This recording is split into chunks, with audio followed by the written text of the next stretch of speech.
وَلَقَدْ يَسَّرْنَا الْقُرْآنَ لِلذِّكْرِ فَهَلْ مِن مُّدَّكِرٍ۔ آج انشاءاللہ تعالی ہم سورہ آل عمران کی آیت نمبر 39 سے لے کر 41 تک پڑھتے ہیں اور اس کو سمجھنے کی کوشش کرتے ہیں۔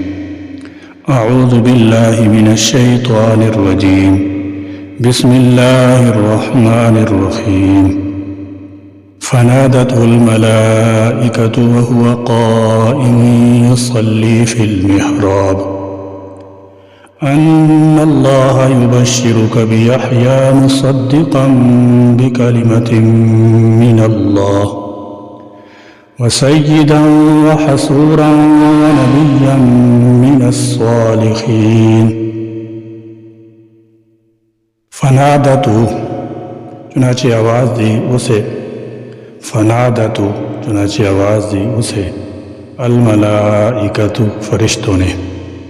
الملائکۃ فرشتوں نے، وہو اور وہ، وہو اور وہ، قائم کھڑے تھے، قائم کھڑے تھے، یصلی نماز پڑھ رہے تھے، یصلی نماز پڑھ رہے تھے، فی المحراب حجرے میں، فی المحراب حجرے میں، ان اللہ بے شک اللہ، ان اللہ بے شک اللہ، یبشرک تمہیں خوشخبری دیتا ہے، یبشرک تمہیں خوشخبری دیتا ہے، یعنی دعا فوراً قبول ہوئی اور اس دعا کے مقام پر ہی خوشخبری ملی، بیحییٰ یحییٰ کی، بیحییٰ یحییٰ کی، ایسے شان والے بیٹے کی خوشخبری ملی جو بہت خوبیوں کا حامل تھا، مصدقاً وہ تصدیق کرنے والا ہوگا، مصدقاً وہ تصدیق کرنے والا ہوگا، بکلمۃ ایک کلمے کی، بکلمۃ ایک کلمے کی۔ اللہ کے کلمے کی تصدیق سے مراد حضرت عیسیٰ علیہ السلام کی تصدیق ہے۔ انہیں کلمۃ اللہ اس لیے کہا جاتا ہے کہ وہ باپ کے بغیر اللہ کے کلمہ کن سے پیدا ہوئے تھے۔ حضرت یحییٰ علیہ السلام ان سے پہلے پیدا ہوئے اور انہوں نے حضرت عیسیٰ علیہ السلام کی آمد کی تصدیق فرمائی۔ من اللہ جو اللہ کی طرف سے ہے، من اللہ جو اللہ کی طرف سے ہے، وسیداً اور سردار ہوگا، وسیداً اور سردار ہوگا، وحصوراً اور نفس کو قابو میں رکھنے والا، وحصوراً اور نفس کو قابو میں رکھنے والا۔ حصوراً کے معنی ہیں گناہوں سے پاک، یعنی گناہوں کے قریب بھی نہیں پھٹکنے والا، ونبیاً اور نبی ہوگا، ونبیاً اور نبی ہوگا، من الصالحین صالحین میں سے، من الصالحین صالحین میں سے۔ اس آیت میں حضرت یحییٰ علیہ السلام کی خاص صفت بیان کی گئی ہے کہ وہ اپنی نفسانی خواہشات پر قابو رکھنے والے ہوں گے، یعنی لذات و شہوات سے بہت زیادہ رکنے والے ہوں گے، اللہ تعالیٰ کی عبادت میں اس قدر مشغول رہیں گے کہ عورت کی طرف التفات کرنے کی نوبت ہی نہیں آئے گی۔ یہ صفت اگرچہ تمام انبیاء علیہم السلام میں پائی جاتی ہے، لیکن ان کا خاص طور سے اس لیے ذکر کیا گیا ہے کہ وہ اللہ تعالیٰ کی عبادت میں اس درجہ مشغول رہتے تھے، ان کو نکاح کرنے کی طرف رغبت نہیں ہوئی۔ اگرچہ عام حالات میں نکاح سنت ہے اور اس کی ترغیب دی گئی ہے، یہ حضرت یحییٰ علیہ السلام کا مخصوص حال تھا جس سے امت محمدیہ صلی اللہ علیہ وسلم کے لیے کوئی ضابطہ نہیں بن سکتا۔ ہمارے پیغمبر صلی اللہ علیہ وسلم کا اعلیٰ امتیاز یہ ہے کہ کمال معاشرت کے ساتھ کمال عبادت کو جمع فرمایا ہے۔ قال رب أنى يكون لي غلام وقد بلغني الكبر وامرأتي عاقر قال كذلك الله يفعل ما يشاء۔ قال اس نے کہا، قال اس نے کہا، یعنی حضرت زکریا علیہ السلام نے کہا، ربی اے میرے رب، ربی اے میرے رب، انا کہاں سے، انا کہاں سے، یکون ہوگا، یکون ہوگا، لی میرے لیے، لی میرے لیے، غلام لڑکا، غلام لڑکا، وقد بلغنی جبکہ تحقیق مجھے پہنچ گیا، وقد بلغنی جبکہ تحقیق مجھے پہنچ گیا، الکبر بڑھاپا، الکبر بڑھاپا، وامراتی اور میری بیوی، وامراتی اور میری بیوی، عاقر بانجھ ہے، عاقر بانجھ ہے۔ یہ سوال تعجب یا شک یا انکار کی نوعیت کا نہیں ہے، بلکہ یہ نہایت وسیع و بلیغ انداز سے طلب تصدیق ہے۔ ان کے سامنے اس بشارت کے ظاہر ہونے میں جو رکاوٹیں تھیں وہ بیان کر کے حضرت زکریا علیہ السلام نے چاہا کہ تصریح کرا لیں کہ ان رکاوٹوں کے باوجود یہ بشارت ظاہر ہونے کی شکل کیا ہوگی۔ کذالک یفعل ما یشاء، یعنی اللہ تعالیٰ کا ارادہ یوں ہی ہے، یحییٰ کی ولادت بوڑھے باپ اور بانجھ ماں کے ہاں ہو۔ اصل چیز اللہ تعالیٰ کا ارادہ ہی ہے، اسباب تو محض ظاہر کا پردہ ہے۔ اللہ تعالیٰ چاہے تو پتھر کے اندر سے پانی کے چشمے جاری کر سکتا ہے۔ قرآن میں اس قسم کا سوال و جواب حضرت ابراہیم علیہ السلام کی سرگزشت میں بھی منقول ہے، اس کی نوعیت بھی بیانی یہی ہے۔ قال اس نے کہا، قال اس نے کہا یعنی فرشتے نے کہا، کذالک اسی طرح، کذالک اسی طرح، اللہ اللہ اللہ اللہ یفعل کرتا ہے، یفعل کرتا ہے، ما یشاء جو وہ چاہتا ہے، ما یشاء جو وہ چاہتا ہے۔ اس آیت میں اللہ تعالیٰ جل شانہ کا اکمل ہونا اور دعا کی برکتوں کو بیان کیا گیا ہے۔